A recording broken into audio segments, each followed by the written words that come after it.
नमस्कार, स्वागत है आपका। मैं हूं आपके साथ दिनेश अवस्थी। यूपी के चुनावी रण में भले ही कई महीने बाकी हों, पर भाजपा अध्यक्ष जेपी नड्डा ने शनिवार को रणभेरी बजा दी है। बूथ विजय अभियान की शुरुआत के मौके पर उन्होंने चुनावी खाका खींचा, सिलसिलेवार रोड मैप बताया, हर बूथ पर 51% वोट पाने का लक्ष्य दिया है। इसके लिए हर दरवाजा खटखटाने का आह्वान भी किया है। अयोध्या के दीपोत्सव से लेकर वाराणसी की देव दीपावली, मथुरा के कृष्णोत्सव, काशी विश्वनाथ कॉरिडोर से विंध्यवासिनी धाम का जिक्र कर हिंदुत्व के एजेंडे पर बात की। ब्रांड मोदी की वैश्विक लोकप्रियता और योगी के नेतृत्व में बदलते यूपी का खाका पेश कर उन्होंने सत्ता में वापसी को पूरी शिद्दत से जुटने का आह्वान किया। मिशन 2022 के लिए भाजपा की रणनीति को पार्टी की सबसे निचली इकाई तक सिलसिलेवार पहुंचाया गया और इसके साथ ही एक बात और साफ हो गई है कि पिछले चुनाव में यूपी में सिर्फ मोदी नाम का सहारा था, मगर अब उसके साथ योगी का काम भी जुड़ गया है। पार्टी की रणनीति इस चुनाव में हिंदुत्व के रथ पर सवार होकर विकास के एक्सप्रेस वे पर दौड़ने की है, तो वहीं योगी सरकार में लॉ एंड ऑर्डर स्थिति और अपराधियों पर नकेल कसे जाने की बातों को भी अधिकाधिक प्रचारित किया जाएगा। नड्डा ने कार्यकर्ताओं के बीच जो बात रखी, पार्टी का सोशल मीडिया अभियान भी अब इसी ओर इशारा करता है। वहां दमदार, ईमानदार जैसे शब्दों के साथ ही विरोधियों से तुलनात्मक आंकलन करने के लिए फर्क साफ है, इसका भी प्रयोग किया गया है।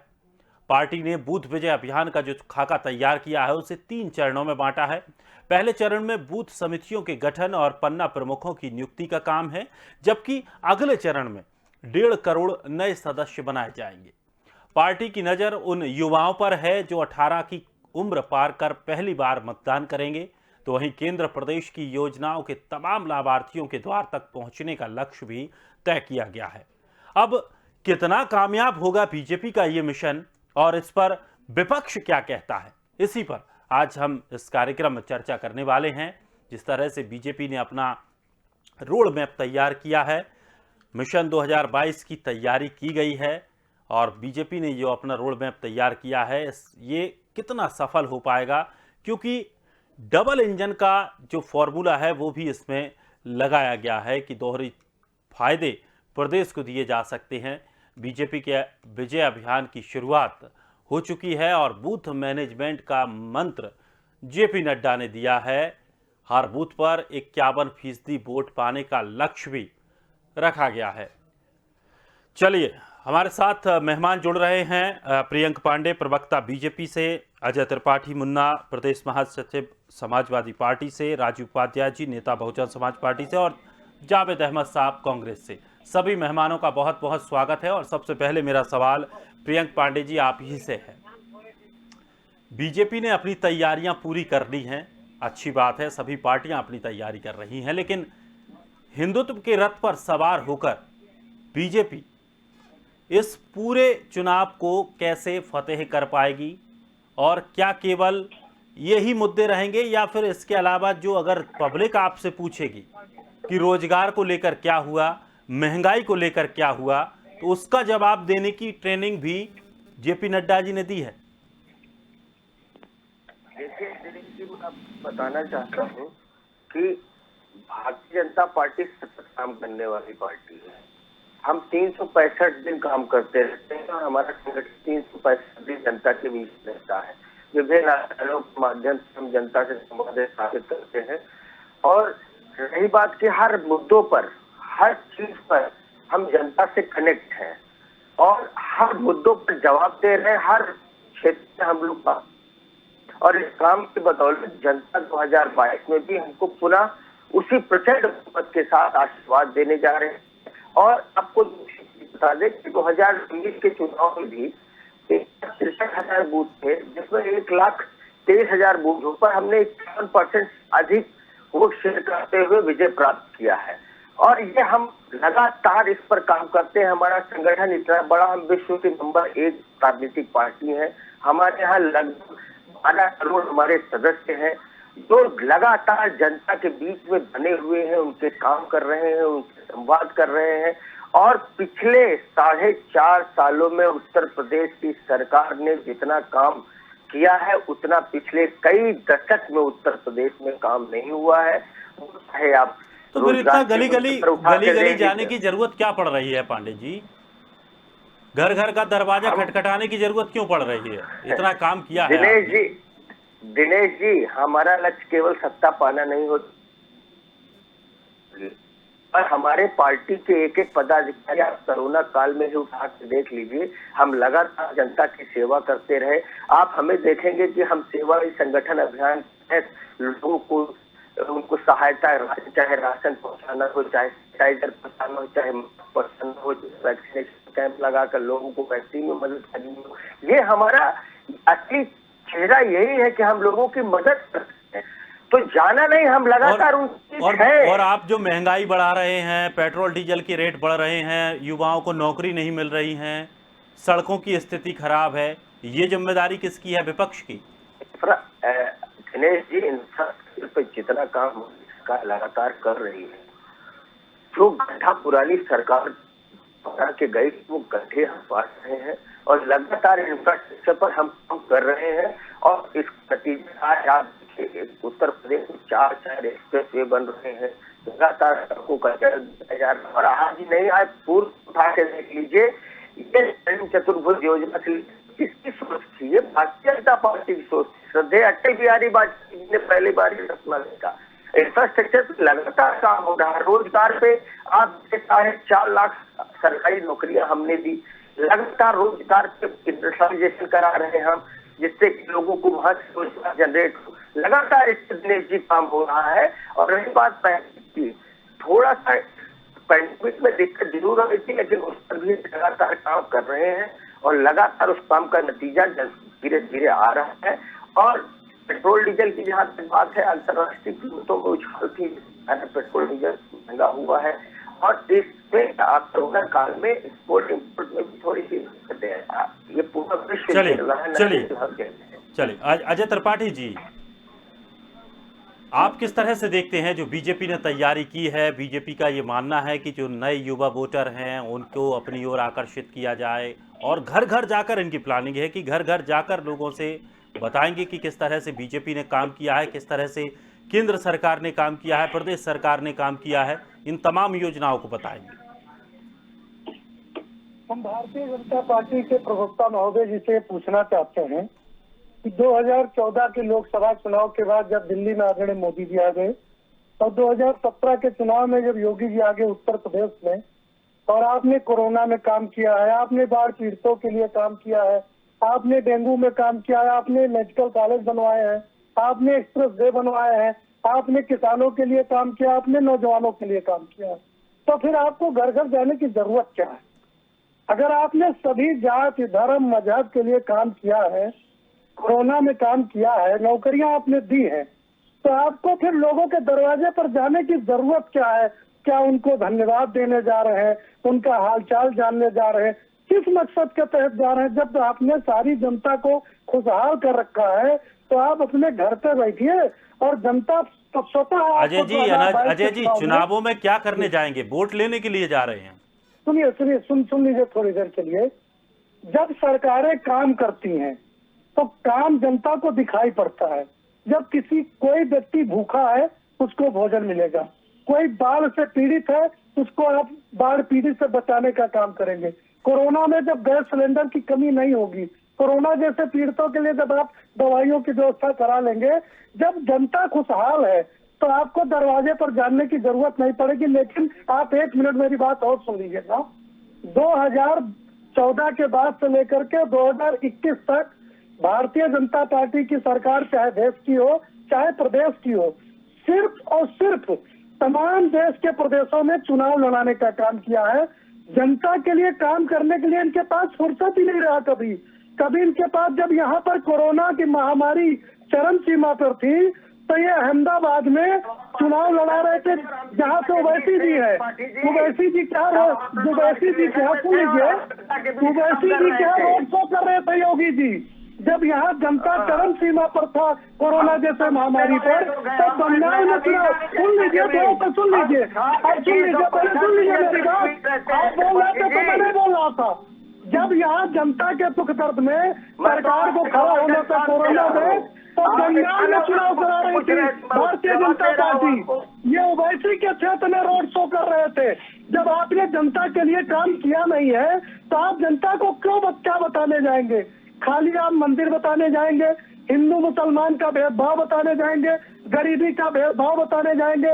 लेकिन हमारा एक निवेदन है, अरे सुन तो लीजिए, क्यों परेशान है आप? परेशान नहीं है, सुन लीजिए, थोड़ा सा सुनिए, सुनिए सुनिए, सुन लीजिए।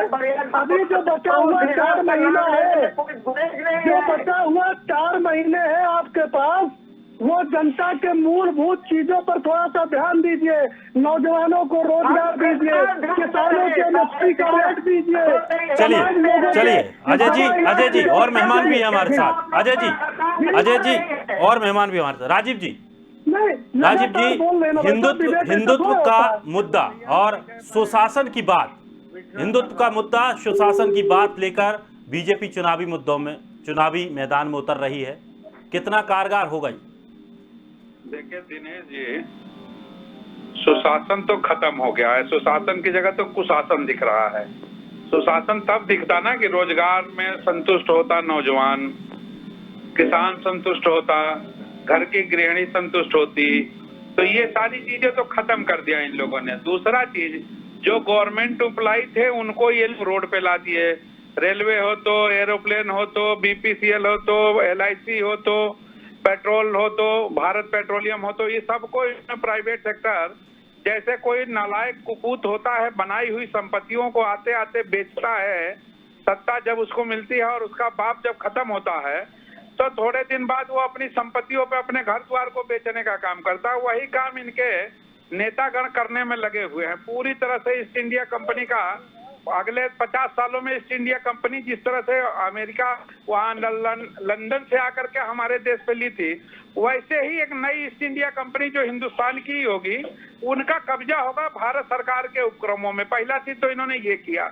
दूसरा चीज दिनेश जी, इनके पास केवल एक सूत्री काम बचा है कि गांव में जाएं और हिंदू मुस्लिम का द्वेष फैलावें और बतावें कि देखो योगी बाबा को बनाए रखोगे तो मुसलमान को हम इस तरह से करे रखेंगे। ये एक सूत्रीय कार्यक्रम में जा रहे हैं। वो चाहे नड्डा जी भेज रहे हो, चाहे अमित शाह जी भेज रहे हो, चाहे मोदी जी, इनके अंदर एक चीज पढ़ा के भेजा जा रहा है कि हिंदुत्व को धार दो।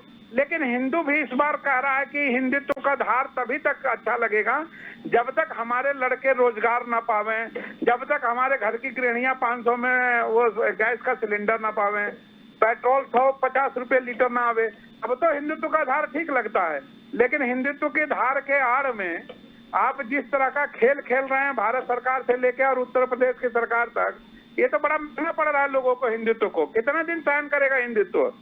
तो दिनेश जी अब जनता जान चुकी है। इनका जो झूठा फरेब संकल्प पत्र 2017 और 2014 में आया था, उसको भी जनता पढ़ ली, जान चुकी। और चलिए अब जवाब ले लीजिए राजीव जी जवाब ले लीजिए।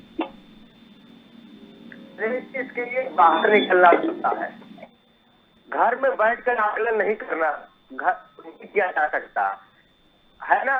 पूरे 4.5 साल ये लोग आइसोलेशन में घर बैठे हैं। इसकी जनता के बीच जरा पता काम दिखता है। चीनी मिल बेचने वाले आज बात करते हैं किसानों के हित की, सुशासन की बात करते हैं, गुंडों को अपने बगल खड़े करके रैली करने वाले लोग आज उत्तर प्रदेश में प्रदेश छोड़कर जा चुके हैं। या वो जेल की सलाखों के नीचे है या तो प्रदेश से बाहर है। उत्तर प्रदेश में अब किसी गुंडा माफिया की हैसियत नहीं है कि यहाँ वो जंगल राज कर सकते। ये हमने किया है। रोजगार पे लगातार काम किया है। 4.5 लाख नौकरियां दी है। किसानों के लिए इतना काम किया है। आप ये देखें कि पिछले 2007 से लेकर 2012 तक मात्र 95,000 करोड़ का भुगतान इन लोगों ने इतने वर्षों में किया था। और दिनेश जी 2012 के बाद से और अब तक लगभग 4.5 सालों में हमने 1,45,000 करोड़ किया है। और किसी किसान को गन्ना की पर्ची लेने के लिए किसी की सिफारिश की जरूरत नहीं होती है और उसका मूल्य उसके खाते में पहुंच जा रहा है। आप धान की क्रय को बाहर देख लीजिए, आप गेहूं के क्रय को देख लीजिए, सीधे आप वहां 10 किसान भटकता था, ट्रैक नहीं हुआ करते थे, आज हर 10 किलोमीटर पर ट्रैक है। हर जगह पे पारदर्शी व्यवस्था है, ऑनलाइन व्यवस्थाएं कर दी गई है। 56 लाख मीट्रिक टन गेहूं खरीद कर हमने उत्तर प्रदेश में स्टार्ट करवाया है और जिसका भुगतान 72 घंटे करके दिखाया है। चलिए अजय जी, कोई बात अजय जी, नहीं, आप फिर बताइए। चलिए पांडे जी, अजय जी, पहले सिर्फ मोदी थे, मोदी नाम था और मोदी लहर ऐसी आई देश में कि तमाम चुनाव बीजेपी ने जीते। लेकिन उत्तर प्रदेश में मोदी के साथ साथ इस बार एक नाम और है, योगी, और दोनों ही काफी पॉपुलर रहे हैं। जब एक में इतना पावर था, अब दो एक साथ आएंगे, क्या समाजवादी पार्टी, बहुजन समाज पार्टी, कांग्रेस सामना कर पाएगी? जनता से बड़ा पावर है क्या दिनेश जी? जी, भारतीय जनता पार्टी की सरकार, इनको थोड़ा चुप भी कराइएगा भाई साहब। देखिए हमने दोनों लोग की बात बहुत गंभीरता पूर्वक सुना है, मेरी भी बात थोड़ा सा सुने। पांडे जी सुन लीजिए, पांडे जी सुन लीजिए, आपको समय दिया है, आपको समय दिया था। बीमारी है, थोड़ा सा अपने बीमारी को दूर करके दूसरे की भी बात सुने।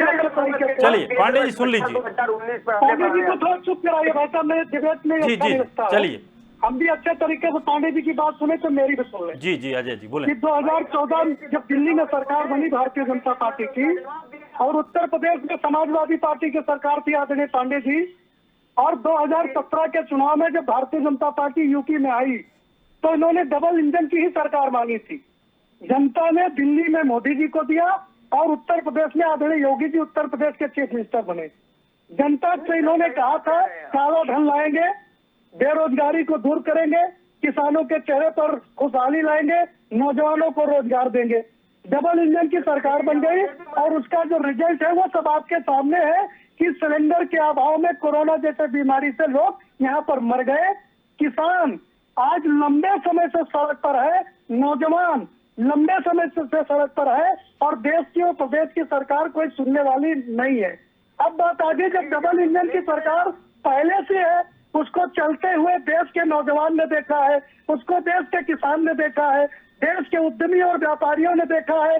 वो भूलने वाले नहीं है बनारस में लाठीचार्ज, वो भूलने वाले नहीं है गुजरात में लाठीचार्ज, वो सारी बातें लोगों को याद है। अजय जी, एक सवाल और ले लीजिए पांडे जी का, उसका भी जवाब दे दीजिए।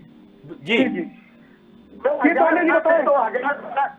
2010 से 2012 तक आपके माननीय मुख्यमंत्री जी ने किसानों को, गन्ना किसानों को 1 रुपये भुगतान नहीं किया, 29,000 करोड़ का बकाया छोड़ के गए थे। इसके बारे में आपका क्या कहना है? हाँ पांडे जी सुन लीजिएगा, बोलिएगा ना, लेकिन कुछ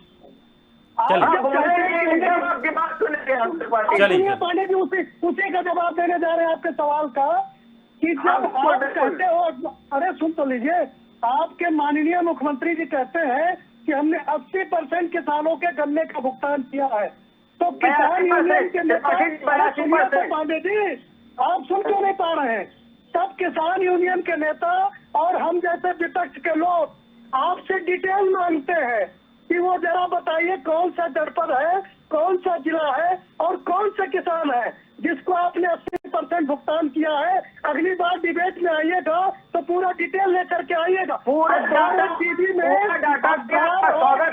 सवाल देने से काम नहीं करने वाला है। आप पूरा डिटेल सही बताइए, लेते हैं, बताइए मुझे भुगतान किया है,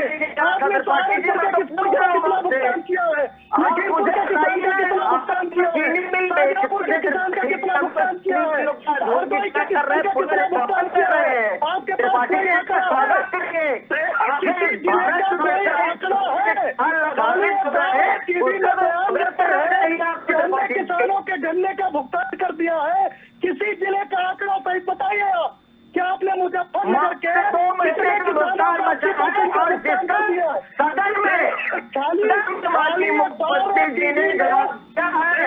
चलिए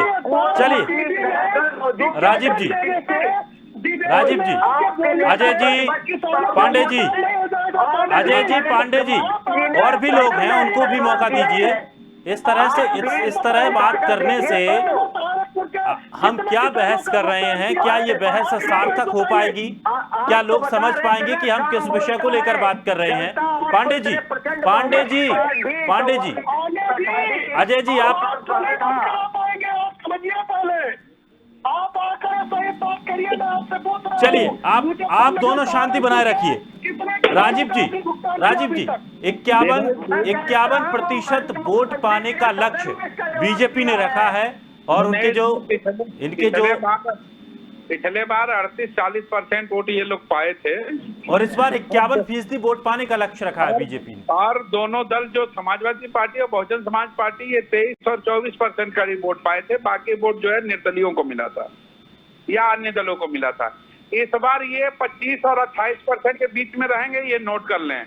चाहे जितना प्रयास कर लें, नौजवान जो ये 18 साल वाले ढूंढ रहे हैं इतने बार नौजवानों को बेवकूफ बनाएंगे। पुराने वाला नौजवान जो 5 साल झेल चुका है, इनको जो बेरोजगार हो चुका, वो तो इनके है दूर भाग गया। इसलिए दिनेश जी जो कह रहे थे कि नए नौजवानों को नया युवा जो ढूंढने जा रहे हैं, वो युवा कितना इनको विश्वास करेगा जब अपने बड़े भाई को दिखेगा कि बड़ा भाई हमारा नौकरी नहीं पाया और इन्हीं के प्रलोभन में रह गया, तो छोटा भाई वोट देने के काबिल नहीं बचेगा, ना वोट देगा इनके और न इनके लालच और प्रलोभन में आएगा। और जो इनका झूठा संकल्प पत्र था जो 2017 और 2014 का, वो संकल्प पत्र के बारे में पांडे जी बताओगे ना पहले कि 70,000 रोजगार कह रहे थे, कहाँ चला गया? किसान को अगर 14,000 करोड़ रुपया अभी भी बकाया है, तो कैसे आप साबित कर रहे हो कि नहीं हमने 80% दे दिया? दूसरा चीज, अगर 80% दे देते तो ये मुजफ्फरनगर से लेकर के और गाजियाबाद तक किसान इनको दिनेश जी देखिए, सबसे बड़े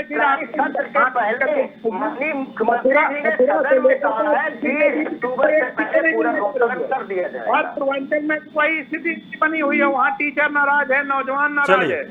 ये मध्य में कितना चुनाव लड़ेंगे? चलिए, सभी मेहमानों का बहुत बहुत शुक्रिया हमारे साथ जुड़ने के लिए इस बहस में और अपनी राय रखने के लिए। लेकिन बीजेपी का रोड मैप तैयार हो चुका है और बीजेपी के राष्ट्रीय अध्यक्ष जेपी नड्डा ने मूल मंत्र भी कार्यकर्ताओं को दे दिया है। बूथ बूथ पर पहुंचना है, घर घर जाना है, लोगों को बीजेपी की ओर खींचकर लाना है और साथ ही सबसे बड़ी बात कि जो 18 साल के युवक हैं, 18 साल से जो थोड़ा सा आगे आए हैं, उनको अपनी ओर कैसे आकर्षित करना है, ये मंत्र भी दे दिया। अब देखना यह है कि आगे और क्या कुछ स्थितियां बनती हैं। उत्तर प्रदेश का चुनाव है। फिलहाल इस खास कार्यक्रम में इतना ही। ताजा तरीन खबरों के लिए आप बने रहिए स्वदेश के साथ।